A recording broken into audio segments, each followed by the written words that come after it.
कहता है उत्तर प्रदेश का जातीय समीकरण? कौन सी जात है सबसे बड़ा चेहरा? यूपी में कितनी सीटें, कितने हिस्से?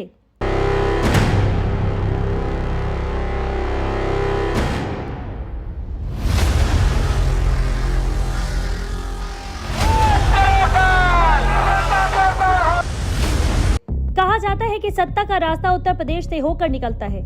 देश का सबसे बड़ा राज्य, देश की सियासत का सबसे बड़ा विकल्प माना जाता है। जिसने यूपी जीत लिया, मान लिया जाता है कि दिल्ली में भी वही सरकार बनाएगा। तभी तो जब 2014 में बीजेपी को केंद्र में सरकार बनानी थी, तो अपने सबसे बड़े चेहरे नरेंद्र मोदी को उत्तर प्रदेश के वाराणसी से चुनाव लड़वाया था। अब एक बार यूपी पर ही सबसे ज्यादा चर्चा है। इस बार मौका 2024 के लोकसभा चुनाव का है। एक बार फिर उत्तर प्रदेश को फतेह करने के लिए सभी पार्टियां जी जान लगा रही हैं। चुनावी विश्लेषण तो कई हो चुके हैं, समीकरणों की जानकारी भी दी गई है, लेकिन एक ही जगह पर सरल भाषा में अगर यूपी का पूरा ज्ञान मिल जाए तो ये चुनाव समझना और भी आसान हो जाएगा और हर पार्टी की रणनीति भी पकड़ में आ जाएगी। अब उसी काम को पूरा करने की यहाँ कोशिश की गई है। उत्तर प्रदेश से लोकसभा की 80 सीटें निकलती हैं। ये किसी भी राज्य की सर्वाधिक सीटें हैं। यूपी की राजनीति को समझने के लिए जानकार इसे 4 हिस्सों में बांट कर देखते हैं: पश्चिमी यूपी, पूर्वांचल, अवध और बुंदेलखंड।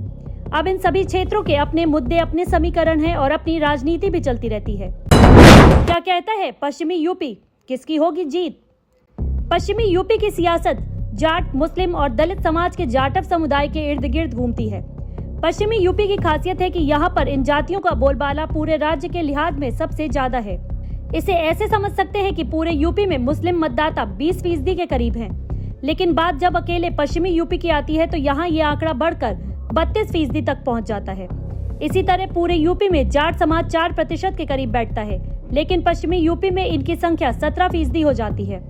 पूरे राज्य में दलित वर्ग 21% है, लेकिन अकेले पश्चिम में ये 26% पर है।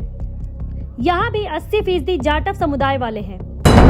क्या पूर्वांचल की सियासत का सबसे अहम हिस्सा है? यूपी का पूर्वांचल इलाका भी अपने एक अलग सियासत लेकर चलता है। इस क्षेत्र से लोकसभा की कुल 26 सीटें निकलती हैं। 130 विधानसभा सीटें होती हैं। पूरे यूपी की 32% आबादी इस पूर्वांचल में रहती है।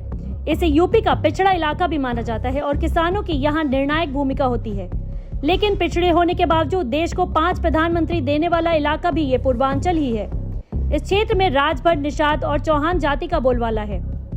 पूर्वांचल में वाराणसी, जौनपुर, भदोई, मिर्जापुर, गोरखपुर, कुशीनगर, सोनभद्र, देवरिया, महाराजगंज, संत कबीर नगर, बस्ती, आजमगढ़, मऊ, गाजीपुर, बलिया, सिद्धार्थनगर, चंदौली, अयोध्या, गोंडा जैसे जिले आते हैं।